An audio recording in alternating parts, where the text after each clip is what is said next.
संत रामपाल जी महाराज जी द्वारा ये पाइपलाइन नहीं, ये लाइफ लाइन दी जा रही है। लाइफ लाइन माने जीवन रक्षक रेखा, जीवन रेखा।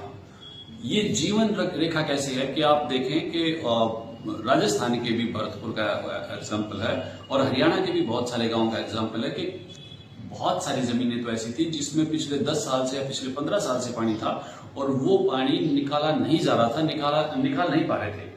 अब संत रामपाल जी महाराज जी ने दया की और वो सारा पानी निकाल चुके हैं या निकाला जा रहा है।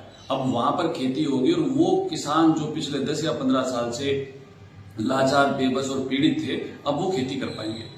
अब अगर इतिहास में मैं एग्जाम्पल के लिए लेके चलता हूँ कि मोखरा मेरा पैतृक गांव है और मोखरे गांव में संत रामपाल जी महाराज जी की दया से 61,000 फीट पाइप दी गई है और 13 मोटर दी गई है। ऐसा इतिहास में इतना बड़ा दान किसी भी गांव को पहले कभी नहीं हुआ। ये एक पहली महान घटना है। ऐसा नहीं 61,000 फीट पाइप बहुत ज्यादा थे, नहीं, उस गांव की मांग ही इतनी थी कि उनको इतने पाइप चाहिए थे और जितनी उनकी आवश्यकता थी और जितने उनको चाहिए थे उतने उनको दे दिए गए। अगर ये मांग इससे दुगने या तिगने की भी होती तो भी संत रामपाल जी महाराज जी का महान उदाहरण अनेक गांव में है कि 2-2, 3-3, 4-4 बार भी इस प्रकार से मदद की गई है। अब इसकी तुलना फिलहाल तो कोई है नहीं, अभी तो कोई आप सोचो ही मत कोई ऐसी व्यवस्था, क्योंकि सभी बहुत मीडिया या सब बहुत ज्यादा एक्टिव हैं, तो ऐसी व्यवस्था पिछले 500 साल में कभी नहीं हुई।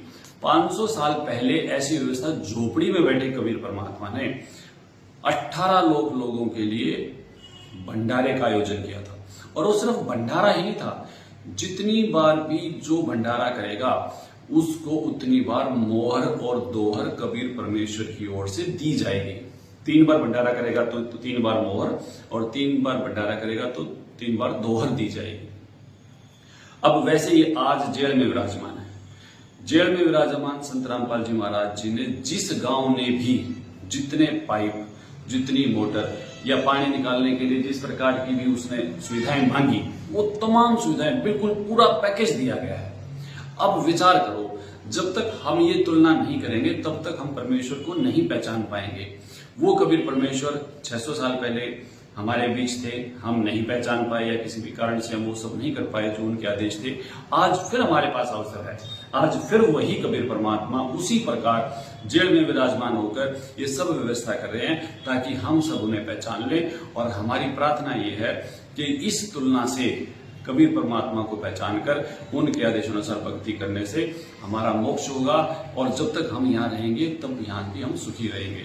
धन्यवाद सत्साई।